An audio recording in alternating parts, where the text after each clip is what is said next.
Capítulo 23. Então todo o conselho dos principais líderes do povo judeu levantou-se e conduziu Jesus a Pilatos.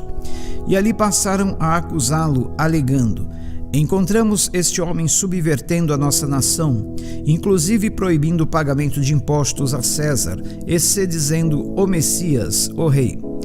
Então, diante disso, lhe interrogou Pilatos: és tu o rei dos judeus? Replicou-lhe Jesus: de fato, é como dizes.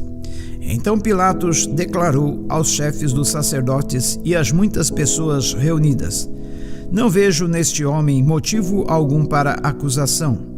Todavia, eles insistiam cada vez mais, exclamando: ele amotina o povo, pregando por toda a Judéia, desde a Galileia, onde começou até aqui. Ao ouvir isto, Pilatos quis saber se aquele homem era de fato galileu. Ao ser informado que era da jurisdição de Herodes, estando este naqueles dias em Jerusalém, lhe o enviou. Assim que Herodes viu a Jesus, expressou grande satisfação, pois havia muito que desejava conhecê-lo, por ter ouvido falar sobre sua fama. Tinha também a expectativa de vê-lo fazer algum sinal. E de muitas maneiras o questionava. Jesus, entretanto, nada lhe respondia. Os chefes dos sacerdotes e os mestres da lei estavam presentes e o acusavam com grande eloquência. Porém, Herodes, assim como os seus soldados, acabaram por ridicularizá-lo e zombar dele. Obrigaram-no a vestir-se com uma capa de aparente realeza e o mandaram de volta a Pilatos. Naquele mesmo dia, Herodes e Pilatos, que viviam em clima de inimizade, firmaram um pacto de reconciliação. Então Pilatos, convocando os chefes dos sacerdotes, todas as demais autoridades judaicas e o povo, ponderou-lhes: entregaste-me este homem como amotinador do povo. Todavia, tendo-o interrogado na vossa presença, nada constatei contra ele dos crimes de que o acusais. Tampouco Herodes encontrou alguma falta nele, pois não-lo mandou de volta. E não existe nada digno de morte realizado por ele. Portanto, após submetê-lo a açoites, libertá-lo-ei, pois conforme a tradição, ele deveria dar liberdade a um detento judeu por causa da Páscoa. Contudo, todo o povo gritou a uma voz: acaba com este, solta-nos Barrabás. Ora, Barrabás havia sido condenado e estava na prisão por causa de uma rebelião na cidade e por ter cometido um assassinato. Mas Pilatos desejava soltar a Jesus e voltou a argumentar com a multidão. Eles, entretanto, gritavam ainda mais: crucifica-o, crucifica-o. Então, pela terceira vez, declarou ao povo: que mal fez este homem?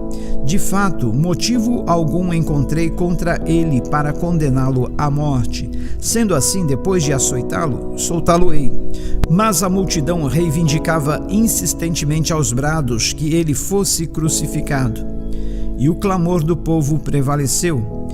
E assim Pilatos resolveu dar-lhes o que desejavam. Libertou o homem que havia sido lançado na prisão por causa da rebelião que causara e do homicídio que cometera, mas por quem clamava o povo, e entregou Jesus à vontade deles. Então o retiraram dali, e enquanto o levavam, agarraram Simão de Cirene, que estava chegando do campo, e jogaram a trave da cruz sobre os seus ombros, obrigando-o a carregá-la e caminhar atrás de Jesus. E uma grande multidão seguia a ele, inclusive muitas mulheres que choravam e pranteavam em desespero. Porém, Jesus, dirigindo-se a elas, as preveniu: filhas de Jerusalém, não choreis por mim, antes pranteai por vós mesmas e por vossos filhos. Porquanto, eis que estão chegando os dias em que se dirá: felizes as estéreis, os ventres que jamais geraram, e os seios que nunca amamentaram. Então clamareis às montanhas: caí sobre nossas cabeças, e às colinas: cobri-nos. Pois se fazei isto com a árvore verde, o que acontecerá quando ela estiver seca? E eram levados com ele 2 outros homens, ambos criminosos, a fim de serem executados. Quando chegaram a um lugar conhecido como Caveira, ali o crucificaram com os criminosos, um à direita e outro à esquerda. Apesar de tudo, Jesus dizia: Pai, perdoa-lhes, pois não sabem o que estão fazendo. A seguir, dividiram entre si as vestes de Jesus, tirando sortes. Uma grande multidão estava presente e a tudo observava, enquanto as autoridades o ridicularizavam, exclamando: Salvou os outros, pois agora salve-se a si mesmo, se é de fato o Cristo de Deus, o escolhido. Da mesma forma, os soldados se aproximaram e também dele zombavam, oferecendo a ele vinagre, e o provocavam: Se tu és o rei dos judeus, salva-te a ti mesmo. Também havia sido afixada uma inscrição acima dele, onde se lia: Este é o rei dos judeus.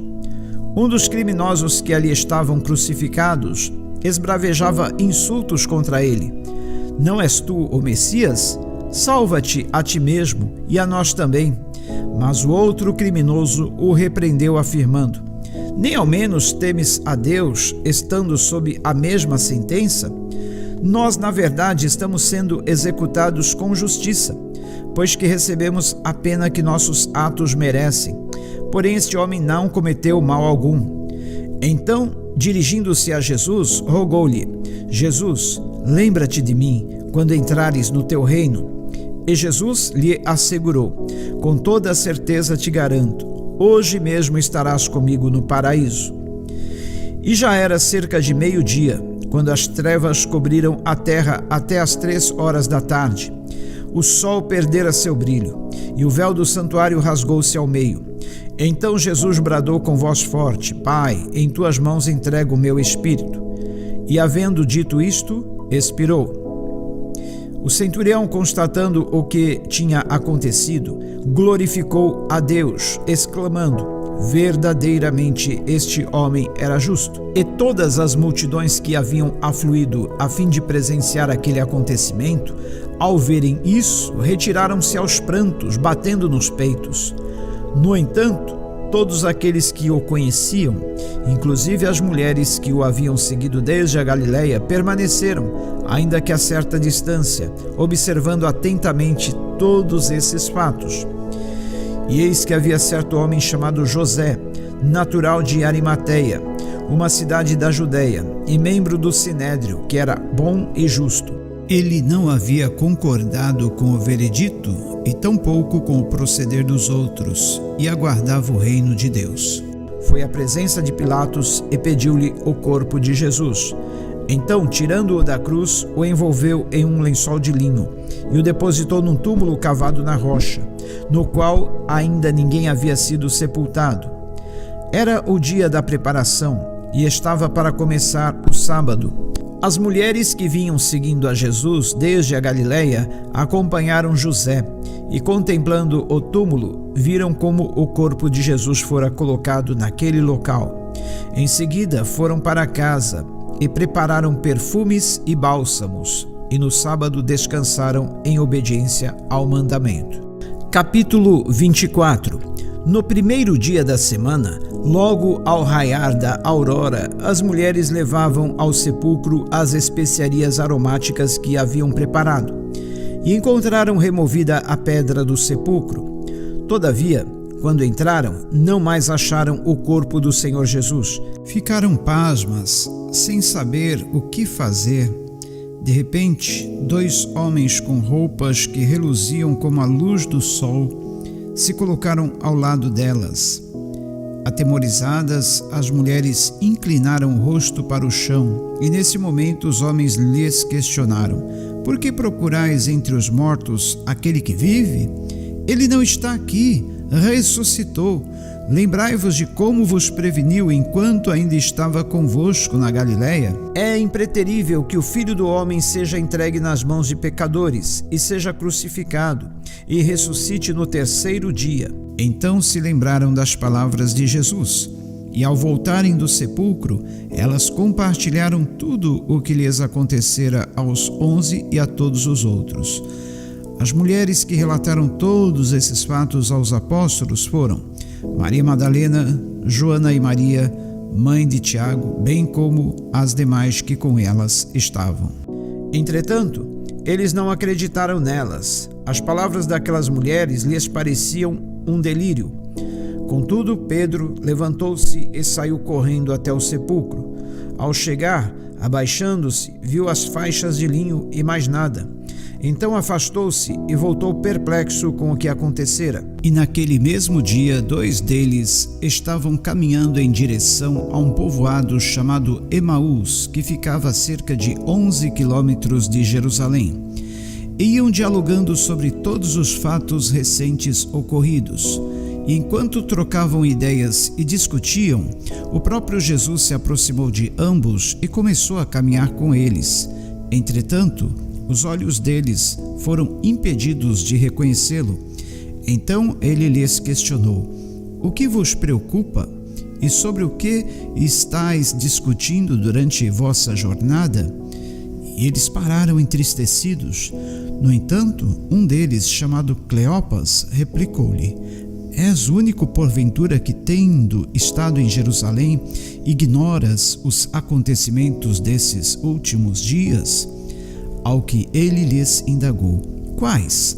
E eles começaram a lhe explanar: ora, o que aconteceu a Jesus, o Nazareno, que era varão profeta, poderoso em obras e palavras diante de Deus e de todo o povo, e como os chefes dos sacerdotes e as nossas autoridades o entregaram para ser condenado à pena de morte e o crucificaram. E nós acreditávamos que fosse ele quem havia de trazer a total redenção a Israel. Mas hoje já é o 3º dia desde que tudo isto aconteceu. É verdade também que algumas mulheres seguidoras conosco nos assustaram, porquanto foram de madrugada ao sepulcro, mas não encontraram o corpo de Jesus. Contudo, voltaram e nos relataram que tiveram uma visão de anjos, que lhes asseguraram que ele vive. De fato, alguns outros seguidores entre nós foram ao sepulcro e encontraram tudo exatamente como as mulheres haviam informado, porém não viram ele. Então lhes admoestou Jesus: ó tolos de entendimento e lentos de coração para crer em tudo quanto os profetas já declararam a vós. Ora, não era imprescindível que o Cristo padecesse para que entrasse na sua glória? Então, iniciando por Moisés e discorrendo sobre todos os profetas, explanou-lhes o que a seu respeito constava em todas as Escrituras. Ao se aproximarem do povoado para o qual se dirigiam, Jesus fez como quem ia continuar a caminhada, seguindo mais à frente. Porém, eles muito insistiram, rogando-lhe: fica conosco, pois é tarde e o dia já está chegando ao fim. Então ele entrou para ficar com eles. E aconteceu que, quando estavam reclinados ao redor da mesa, tomando ele o pão, deu graças, partiu-o e o deu a eles. Nesse mesmo instante, se lhes abriram os olhos e o reconheceram. Ele, contudo, desapareceu diante dos olhos deles. E questionaram-se entre si: porventura não nos queimava o coração quando ele, durante a nossa jornada, nos falava, quando nos explicava as Escrituras? E na mesma hora, levantando-se, retornaram para Jerusalém, onde encontraram reunidos os 11 e os outros seguidores com eles, os quais anunciavam: é verdade, o Senhor ressuscitou e apareceu a Simão. Então os dois comunicaram o que havia ocorrido no caminho e como Jesus fora reconhecido por eles enquanto partia o pão. E aconteceu que, estando ainda conversando sobre esses fatos, o próprio Jesus apareceu entre eles e lhes saudou: paz seja convosco. Eles ficaram atônitos e atemorizados, pensando que estivessem vendo um espírito. Todavia ele lhes exortou: por que estáis apavorados? E por qual motivo sobem dúvidas ao vosso coração? Observai as minhas mãos e os meus pés, e vedes que eu sou o mesmo. Tocai-me e comprovai o que vos afirmo, porque um espírito não tem carne nem ossos, como percebeis que eu tenho. E havendo dito isto, passou a mostrar-lhes as mãos e os pés. e tão repletos de alegria e surpresa estavam que não conseguiam acreditar no que viam. Por isso Jesus lhes pediu: tendes aqui algo para comer? E eles lhe ofereceram um pedaço de peixe assado. E pegando aquele pedaço de peixe, o comeu na presença de todos. Em seguida, Jesus lhes explicou: são estas as palavras que eu vos ensinei quando ainda estava entre vós. Era necessário que se cumprisse tudo o que a meu respeito está escrito na lei de Moisés, nos profetas e nos salmos. Então se lhes abriu o entendimento para que pudessem compreender as Escrituras.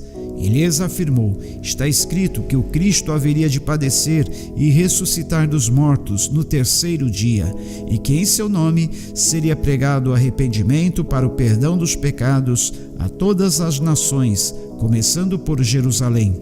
E vós sois testemunhas desses fatos. Eis que eu sobre vós envio a promessa de meu Pai. Contudo, permanecei na cidade, até que sejais revestidos do poder do alto. Tendo-os levado até as proximidades de Betânia, Jesus ergueu as mãos e os abençoou. Enquanto os abençoava, ia se retirando da presença deles, sendo elevado ao céu. Então eles o adoraram e voltaram para Jerusalém plenos de felicidade. Reuniam-se constantemente no pátio do templo, bendizendo a Deus.